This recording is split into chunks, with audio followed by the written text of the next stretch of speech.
देख रहे हैं री इंडिया न्यूज और मैं हूं मनीषा श्रीवास आपके साथ। आज नागपुर के संविधान चौक में वंचित बहुजन आघाड़ी के कार्यकर्ता किसानों के समर्थन में उतरे और मोदी सरकार द्वारा पारित किए तीनों कृषि विधेयक बिलों के विरोध में धरना प्रदर्शन किया। आइए देखते हैं हमारी ये खास रिपोर्ट।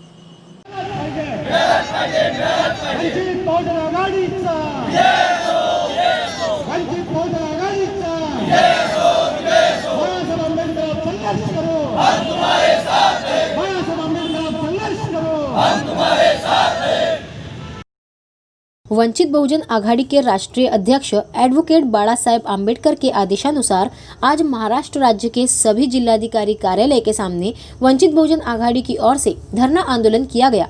इसी तरह नागपुर के संविधान चौक में भी वंचित बहुजन आघाड़ी के कार्यकर्ताओं ने कृषि विधेयक बिल को लेकर मोदी सरकार के खिलाफ जमकर नारेबाजी की। वह मोदी सरकार के लाए तीनों कृषि विधेयक बिलों को वापस लेने की मांग की।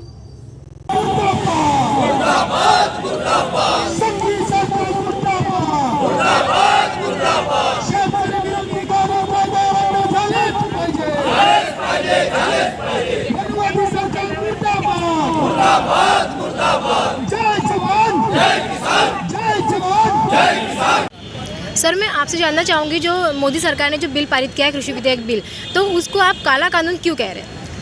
मैं प्राध्यापक रमेश पिसे वंचित बहुजन आघाड़ी का विदर्भ कोऑर्डिनेटिंग कमेटी का सदस्य हूँ। हमारे वंचित बहुजन आघाड़ी के राष्ट्रीय अध्यक्ष श्रद्धेय एडवोकेट बाला साहब आंबेडकर, इनके निर्देशानुसार आज पूरे महाराष्ट्र के 36 जिलों में इस केंद्र सरकार ने जो काला कानून जो पास किया है उसका हम निषेध करते हैं। उसके पहले विगत 20-22 दिनों से ये आंदोलन शुरू है दिल्ली में, और उसमें करीबन 20-22 लोग जो है हमारे किसान मजदूर या किसान जो है उनकी जाने गई है। पहले उनको मैं श्रद्धा सुमन अर्पित करता हूँ।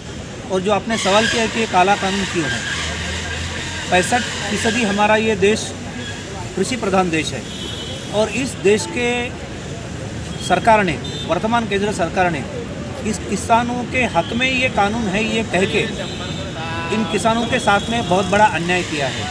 अगर ये कानून किसानों के अगर हक में है तो ये किसान लोग दिल्ली में आंदोलन पे क्यों बैठे हैं? इस केंद्र सरकार ने हमारा वहाँ पे बहुमत है ये आधार पे जो 3 काले कानून जो पास किए हैं वो संविधान के तहत उस पर चर्चा होनी चाहिए थी लोकसभा में, वो हुई नहीं। राज्यसभा में चर्चा होनी चाहिए थी, हुई नहीं। केवल हमारा वहाँ पे बहुमत है, इसके आधार पे ना आपने किसानों के प्रतिनिधि से चर्चा की, ना आपने विपक्ष से चर्चा की, ना आपने अपने ही सरकार में जो कृषि मंत्री है उनसे कोई राय ली। सीधा सीधा आपने अंदानी और अदानी और अंबानी इनके इशारों पे आपने जो इलेक्शन जीता उनको मुआवजा रिटर्न करने के लिए उनके हक में ये कानून बनाए हैं। खाजगीकरण के नाम पे और कॉन्ट्रैक्ट फार्मिंग के नाम पे आप पूरा जो हमारे काश्तकारों की जो उपज है उनके गोडाउन में आप सील करोगे। चाहे उतना वो स्टोर कर सकते हैं, चाहे जब वो बेच सकते हैं, चाहे वो दाम में वो बेच सकते हैं, लेकिन किसानों को उनका सही मुआवजा मिलना चाहिए, ऐसी कोई भी उसमें बात नहीं है। अगर मान के चलो कि आप कॉन्ट्रैक्ट बेसिस पे अगर किसानों के साथ में खेती-बाड़ी करते हो तो आने वाले दिनों में उसका जो भी फ़ायदा रहेगा उसमें किसानों का पार्टनरशिप होना चाहिए, ये उस कायदे में नहीं है। आप जो भी किसान मंडी है या APMC हम कहते हैं, वहाँ पे अगर आपको मिनिमम जो प्राइस है किसानों के उपज की वो अगर नहीं मिलती है तो गवर्नमेंट पहले वो किसानों को उसका मूल्य देने के लिए बाध्य थी, लेकिन अभी ऐसा नहीं है। मान के चलो कि अगर ये प्राइवेट इंडस्ट्री या प्राइवेट अदानी अंबानी ये अगर माल स्टोर करता है, भाव चढ़ा है तो उसमें किसानों का कोई रोल नहीं है, लेकिन अगर भाव गिर गए तो वो बेचना या नहीं बेचना, खरीदना या नहीं खरीदना, ये अंबानी और अदानी तय करेंगे। ये जो प्राइवेट बिल है उनके हित में जो हित के लिए बनाया गया है वो डिसाइड करेगा, इसलिए हम इसको काला कानून कहते हैं। तो अभी आप क्या चाहते हैं कि बिल में सुधार होना चाहिए या बिल पूरी तरह से? सुधार होने की तो संभावना नहीं के बराबर है। सबसे पहले केंद्र सरकार ने इस पार्लियामेंट का विशेष अधिवेशन बुला के पहले जो आपने 3 काले कानून पास किए हैं उसको आप रद्द करें। उसके बाद में जो हमारे संविधान निर्माता विश्व रत्न डॉक्टर बाबा साहब आम्बेडकर ने जो संविधान दिया है, उस संविधान के तहत विपक्ष को साथ में लेके या जो भी सरकार में काम करने वाले जो नुमाइंदे हैं, जो भी पार्लियामेंट सदस्य चुन के आए हैं, उनको साथ में लेके चर्चा करें। जो किसानों के प्रतिनिधि है उनके साथ में चर्चा करें और बाद में जो सही में हित में कानून है काश्तकारों के लिए वो पास करे। ये हमारी मांग है। अगर मोदी सरकार आपकी मांगे नहीं मानती है तो आपका आंदोलन किस मोड़ पे देखिए, जाएगा? इस देश में अभी तक विगत 70-72 सालों में कई सरकारें आई और गई। जो सरकारों ने सामान्य भारतवासियों के या नागरिकों के अहित में जो भी काम किया है उनको जाना पड़ा। और ये भी सरकार, अगर ये किसान विरोधी सरकार अपना रवैया नहीं बदलती तो आए दिनों में इनको सत्ता से हटाने के लिए हमारा संविधान पुख्ता है। आप युवा आघाड़ी मोर्चे के पार्टी के हैं, तो मैं आपसे जानना चाहूँगी कि आप इसे काला कानून क्यों कह रहे हैं? आपके हिसाब से इसमें क्या ऐसा है जो नहीं होना चाहिए था बिल में?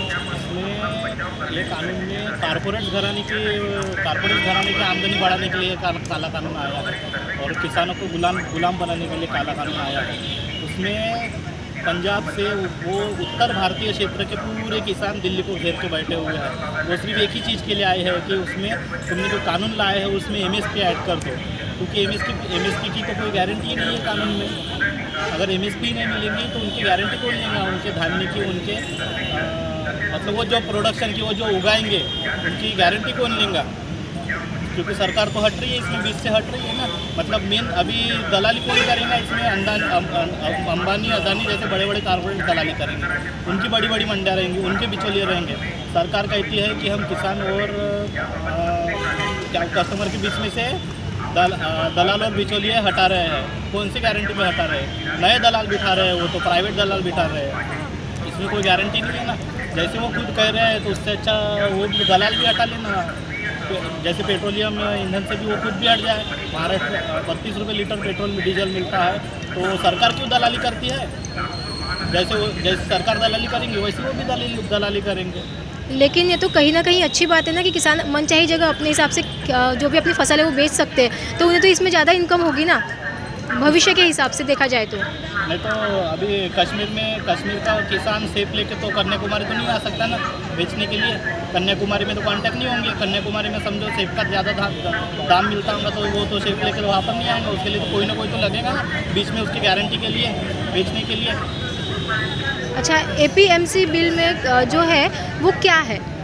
APMC बिल में वही MSP नहीं है, मेन MSP है। जो पहले जो भारत कृषि प्रधान देश था, कृषि मंडी थी, जो सरकारी मंडी थी, वो सरकारी मंडी पूरी तरह से हट जाएंगी। जब नई मंडी आएंगी, नई मंडी शुरुआत में तो अच्छे दाम देंगी। जैसे जियो आया था, शुरुआत में फ्री दिया और बाद में 550 रुपये का डेटा लगा दिया।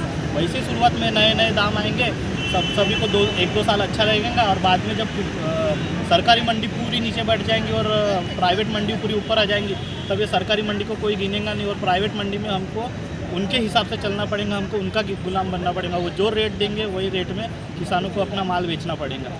तो आपको क्या लगता है कि अभी आप ये बिल पूरा वापस लेना चाहिए मोदी सरकार ने, या फिर उसमें कुछ सुधार करने की ज़रूरत है मोदी सरकार को? सभी किसानों का कहना है कि ये बिल पूरा का पूरा वापस लेना चाहिए। लेकिन आप यही मांगे शांतिपूर्वक ढंग से भी तो पूरी करवा सकते हैं, लेकिन आप लोग ऐसे आंदोलन करके देश में थोड़ा सा अशांति का माहौल है ना अभी। किसान भी सड़क पे आ गए पूरे। बहिरी सरकार है और ये बहिरी सरकार गूंगी बहिरी सरकार है। इस गूंगी बहिरी सरकार को आवाज़ देने के लिए ऐसा विस्फोटक आंदोलन करने की यहाँ पे ज़रूरत है। इसके वजह से हम यह आंदोलन वंचित बहुजन आघाड़ी श्रद्धेय बाला साहब आम्बेडकर के इनके आदेशानुसार कर रहे हैं। मैम, आप किसानों के समर्थन में हैं, आप क्या चाहती है कि बिल में क्या सुधारने की ज़रूरत है, या बिल मोदी सरकार ने वापस ले लेना चाहिए? मैं ऐसा कहूँगी कि मोदी सरकार ने ये बिल पीछे लेना चाहिए, जितना जल्दी हो सके उतना।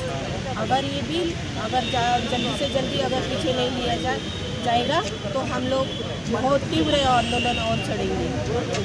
उन्होंने वो जो 3 काले जो कायदे ये यहाँ पे लागू किया है, वो संसद में पास न करते हुए किसी भी आमदार खासदारों को विश्वास में न लेते हुए अपने बहुसंख्यक के लोगों से ये कायदा लागू किया है। ये बहुत बुरी चीज़ है और ये सब अपने आज तक के इतिहास में ये नहीं हुआ। ये इतिहास मोदी ने अन्यायकारक ऐसा ये रचाया है। आपको ऐसा क्यों लगता है ये काला ही कानून है? क्योंकि उसमें तो बहुत सी अच्छी बातें भी लिखी गई है कि किसानों को फसल मन चाही जगह वो बेच सकते हैं, मंडियाँ पूरी तरह से बंद नहीं होगी। ऐसा सबको लग रहा है कि मंडियाँ बंद होने वाली है APMC से, लेकिन मंडियाँ तो बंद होने वाली नहीं है। लेकिन आपको ऐसा क्यों लग रहा है? और उनको बड़े जो उद्योगपति है उनको बढ़ाना है, शेतकरी मजदूर लोगों को मारना है।